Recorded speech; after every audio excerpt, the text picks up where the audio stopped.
Bonjour, je veux vous parler de la dernière mallette que je prépare. Elle concerne de l'encre, des encres de couleur et des encres noires.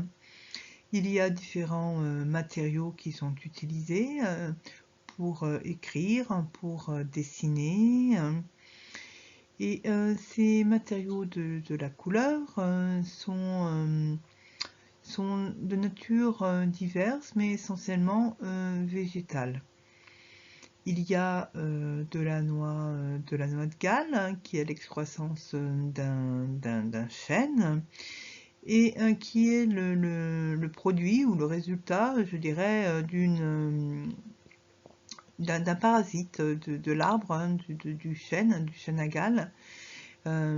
Car au printemps, l'insecte, le cynips, vient piquer les bourgeons de l'arbre et l'arbre, pour se protéger, fait une noix, emprisonne en fait l'insecte, le cynips, qui est une sorte de mouche, et l'emprisonne pour se protéger. Alors certaines noix de Galles ont un trou, sont percées parce que le cynips bien a réussi à s'échapper. Bonjour, pour ceux qui ne me connaissent pas, je me présente, je m'appelle Claudine Brunon et je suis historienne de l'art, artiste, enlumineuse, calligraphe et spécialiste de la matérialité du texte et des matériaux de la couleur médiévale notamment.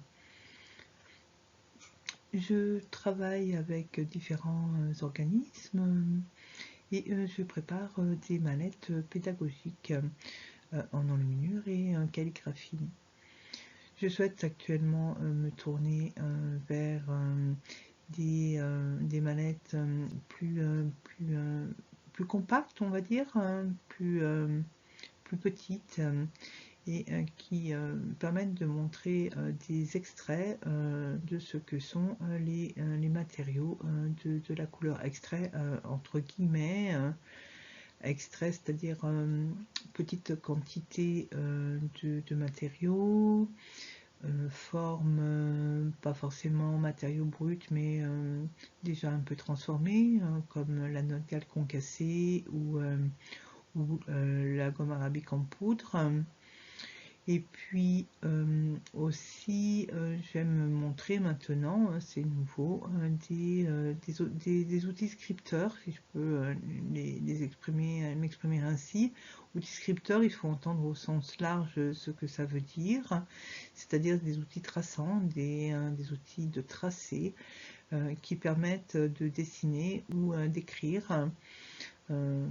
Et qui sont à l'époque médiévale relativement faciles à faire et sont issus de différentes ressources de la terre. Donc vous voyez sur cette petite mallette, hein, c'est le cas de le dire, vraiment petite, il y a quelques noix de Galles, des noix de Galles donc, que vous voyez tout en haut sur la gauche de l'écran. Ces noix de Galles servent à faire de l'encre métallogallique.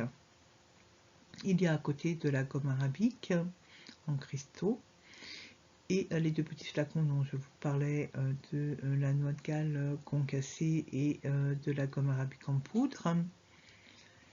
Et je laisse la quatrième rangée pour tout à l'heure. Et si l'on va en dessous, il y a trois flacons qui contiennent différents produits à base d'un arbrisseau, de baies d'un arbrisseau, qui sont les baies de nerprin.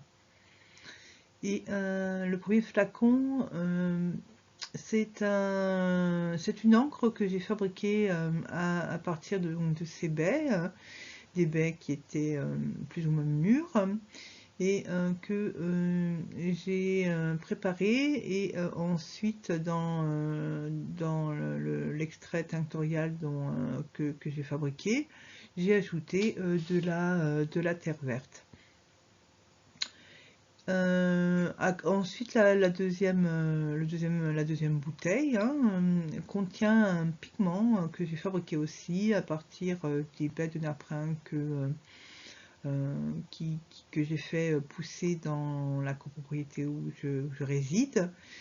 Et ce pigment en poudre, je l'ai obtenu à partir d'une recette qui a été publiée par un spécialiste, un praticien aussi des couleurs.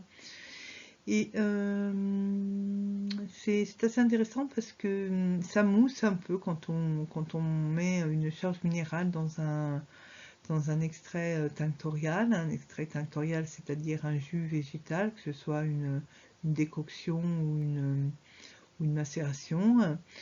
Et c'est passionnant de voir les réactions entre guillemets chimiques, parce que c'est des réactions finalement naturelles que l'homme met comme ça en relation, oui, en relation, c'est-à-dire une charge minérale qui est un minéral et un extrait tinctorial qui est un végétal. Donc les deux règnes se rencontrent et ça fait tout de suite des petites réactions. Voilà.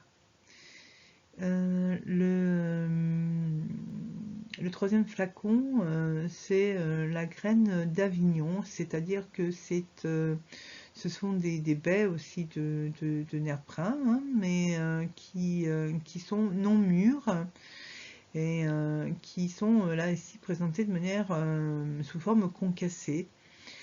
Et donc c'est assez intéressant parce que ces baies moulues permettent aussi d'obtenir un extrait tinctorial jaune pour fabriquer une couleur jaune, de l'encre, de la peinture, en mélange avec d'autres substances. On l'appelle aussi style de grain.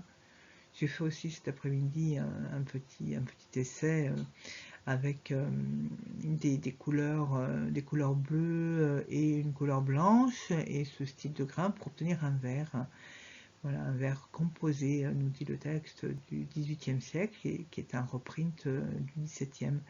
C'est passionnant, là, les couleurs pour la miniature. Je trouve ça très, très enchanteur, très enchanteur, très enchanteur. Voilà. Il y a ensuite dans cette petite mallette d'autres substances. Et pour revenir à la quatrième colonne en partant de la gauche de votre écran, il y a un coquillage de couleur que j'avais acquis, je ne sais plus par quel miracle, certainement lors d'un stage. Et je suis contente de le proposer ici en attendant de proposer autre chose de ma fabrication. Mais c'est aussi visuellement très intéressant de pouvoir proposer un conditionnement en fait des matériaux de la couleur comme ceci, c'est-à-dire que le coquillage de couleur qui est connu depuis des milliers d'années finalement en Orient ou en Occident ou dans le monde.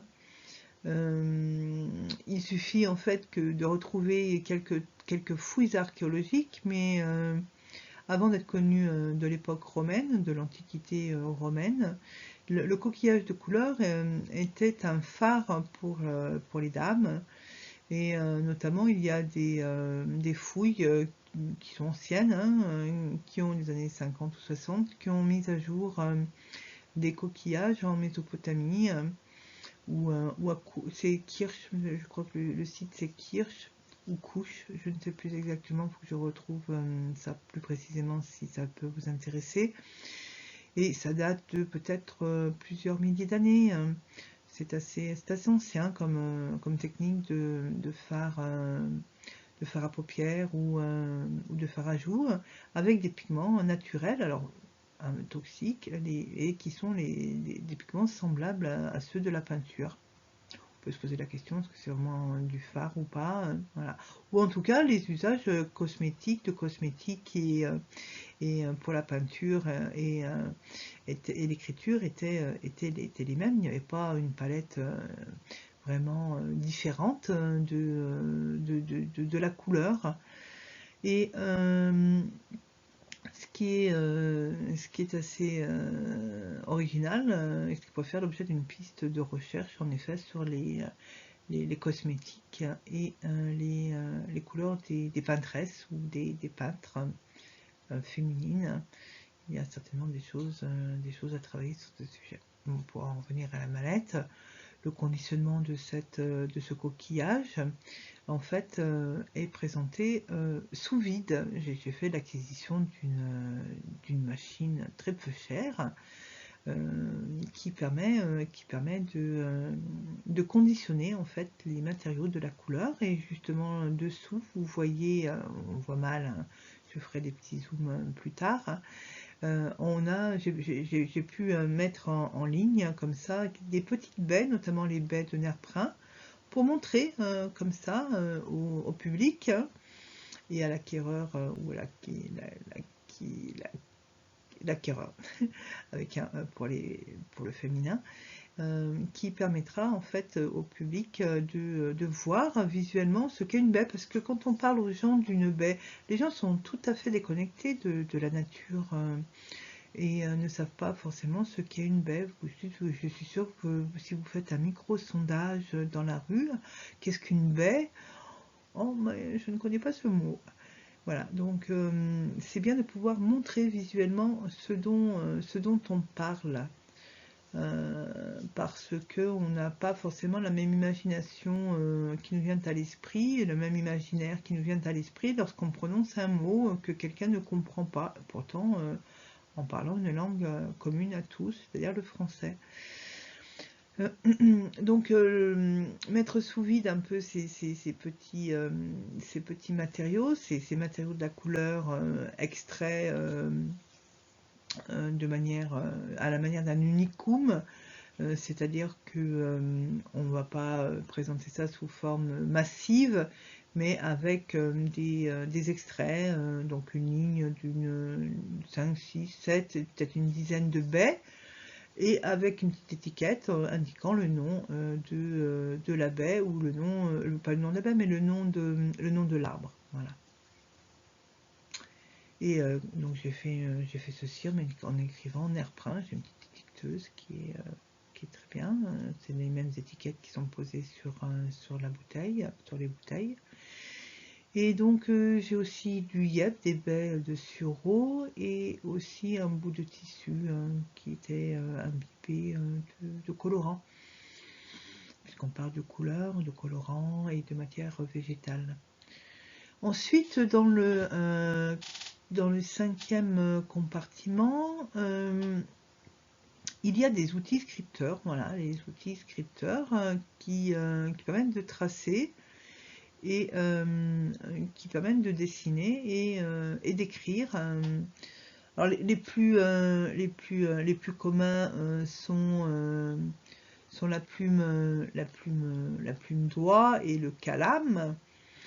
Alors la plume d'oie étant d'origine animale, et le calame étant un roseau taillé pour l'écriture. Donc c'est tout de même assez intéressant de voir visuellement ces outils. Et j'ai aussi fabriqué un outil de dessin avec un morceau de bois qui me sert à emmancher un morceau de carbone. C'est très intéressant parce que ça permet aux doigts de rester propre. Et de ce fait, ça fait comme un stylo en fait. L'idée du stylo qui est une gaine pour emmagasiner un graphite ou une couleur vient de là, parce qu'on emmagasinait, parce qu'on insérait en fait un morceau dans un tube tout simplement. Voilà, et il a fallu attendre longtemps hein, pour inventer le crayon de bois, hein, comme disent nos amis canadiens et canadiennes. Et ça date de l'époque médiévale, pour ne pas dire avant. Voilà, donc à l'époque médiévale, on avait ça, 14e, 15e, on en manchait dans du bois différents embouts, comme ça, voilà, pour dessiner notamment. Et puis autre trouvaille, autre mention aussi que j'ai trouvé passionnante, c'est un morceau de bois taillé. Comme on taille une plume ou un calame, on taille du bois aussi pour tracer et dessiner. Alors le dessin avec ça est très, très intéressant, hein. Je vous le conseille, c'est passionnant.